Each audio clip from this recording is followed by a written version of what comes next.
So speaking about living versus existing, we mentioned that nothing that happens to you can be bad, but what you choose to do can be bad. Just like you can't have a bad tree. You can have a diseased tree. You can't have a bad tree.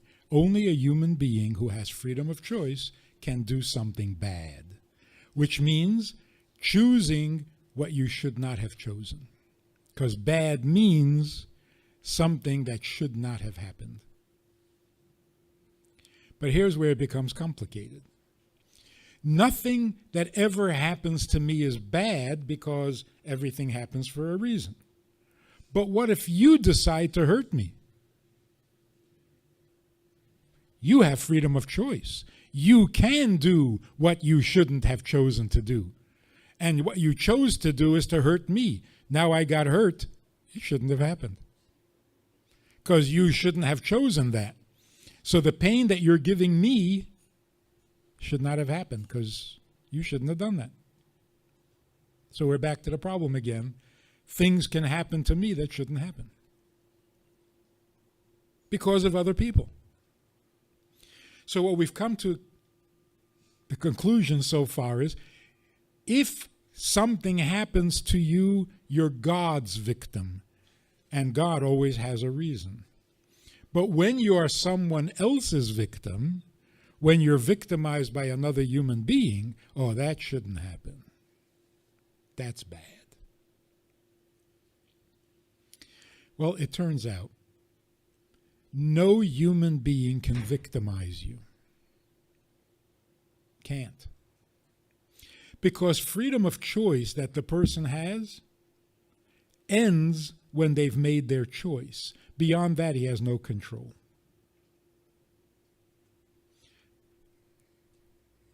Could you repeat that? I think so. Freedom of choice means you can choose to be bad. Will you succeed at being bad? That's not in your control. Once you let go of the arrow, you have no control. So if you decide to kill somebody, and you point the gun and you pull the trigger, that's it. Your freedom of choice is over. Will your victim die? That's not up to you. God decides that. So if you decide to kill somebody and you shoot at them but miss, you're a murderer. You just can't shoot straight.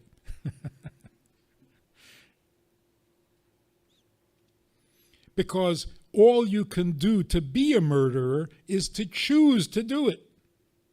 After that, it's not in your control. So sometimes the victim will die, sometimes he won't die. Who determines that? Not you. Like the gang that couldn't shoot straight. You decide to rob a bank, you get in the car, you drive off to the bank, and you get stuck in traffic. Are you a bank robber? Yes. Did you rob a bank? No. Because you're not good at being bad. You're not as talented as you think, but you're bad. So freedom of choice means literally that. You are free to choose. You're not free to do whatever you want to do. I mean, if every time somebody wanted to kill someone, he succeeded, we wouldn't exist anymore. We'd all be dead. Hitler tried to kill all the Jews. We can't get over the fact that he killed 6 million. But that's not what he set out to do. So why didn't he succeed? Because you don't get to decide how successful you are. You only choose what you want.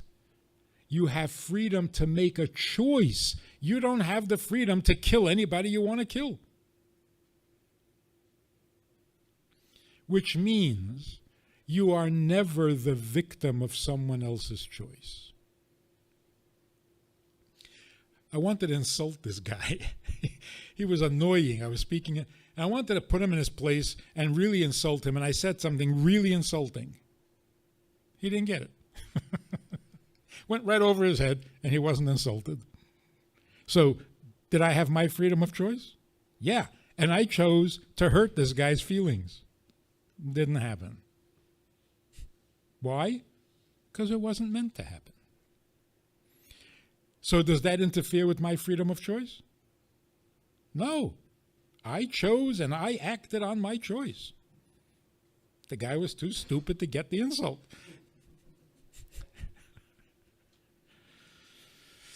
So, even when you try to hurt yourself, some guy decides to kill himself. He goes up to the 87th floor of the Empire State Building. True story.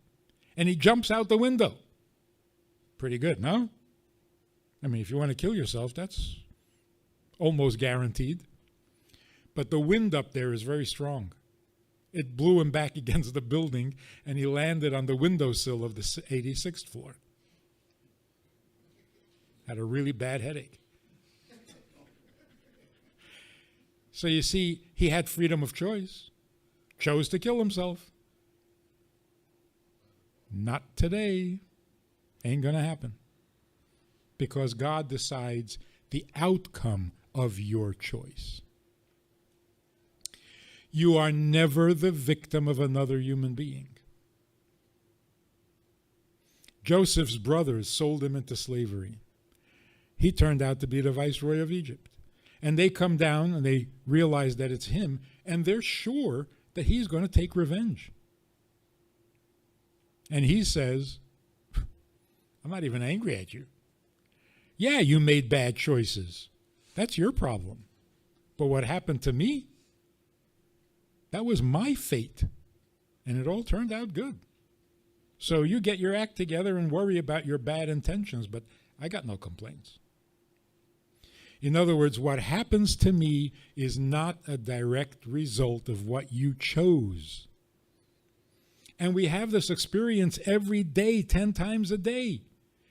You think you're going to do something, it doesn't turn out that way. So who's in charge? And if God is in charge, does that mean you don't have free choice? You have exactly that, free choice. Now, if you want to use your free choice properly, somebody hurts you. Your wife, your child, your parents, your friends, they did something terrible that they should not have done. Now you think that that's why you're sitting here? Nope. There are people who did worse things than you, and they're not sitting here. There are people who have worse friends than you and worse family than you, and they're not sitting here. So did the family member or the friend who tried to hurt you, who meant to hurt you, did they succeed? They only succeeded in making bad choices. What happened to you is between you and God, not a victim of a human being. So now you have a choice. You can either act like a victim, and then when people come to visit you, you're expecting them to apologize to you. You're expecting them to bolster your feelings and your self-esteem. You're acting like a victim. You're needy. Don't do that. If your children come to visit you, act like a father. Talk like a father. Give the child what they need to hear from you. You're the father, not the victim. And even though you're locked up in here and they're out there, so what? You're still a father. When they come here, teach them something. Show them how to be a decent human being. Don't quit. And don't act like a victim. So here again, the choice between being needed and being needy. Don't ever be needy with your children. Don't ever be needy with your wife.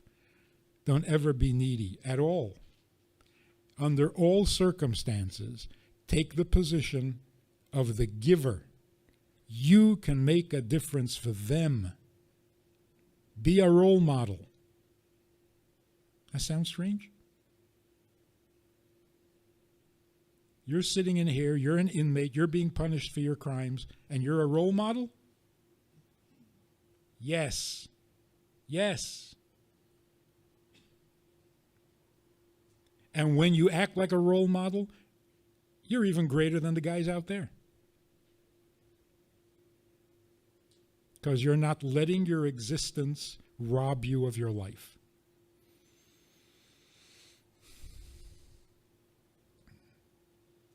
I have a friend who was inside for 8 years.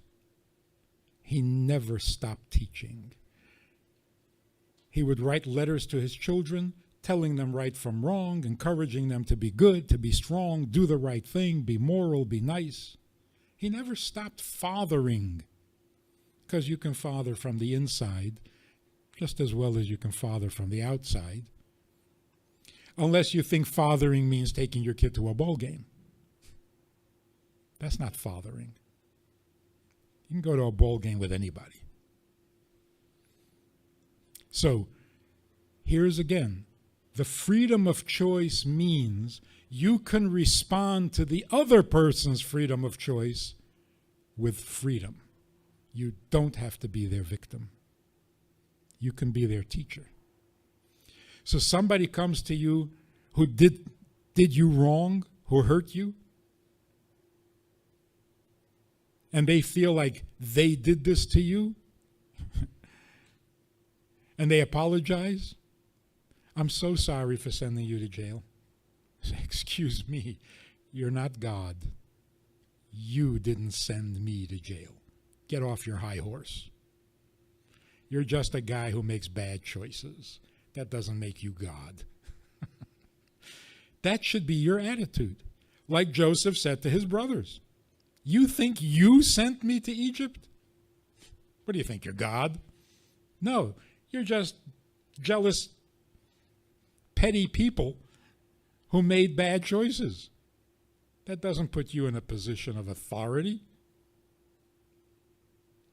So don't be a victim. Be a teacher. Be a role model. Nothing stopping you.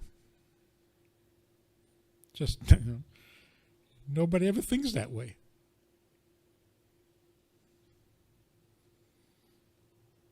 So surprise your visitors. Next time they come, walk in with a different attitude. Hi, what can I do for you? They'll be impressed. And what can you do for them besides be a role model? And what more do they need from you besides being a role model? So how do you get to like the people you love, but they hurt you? And so it's very hard to like them? That's only if you think they're God. They're not. They're just people, maybe even weaker than you.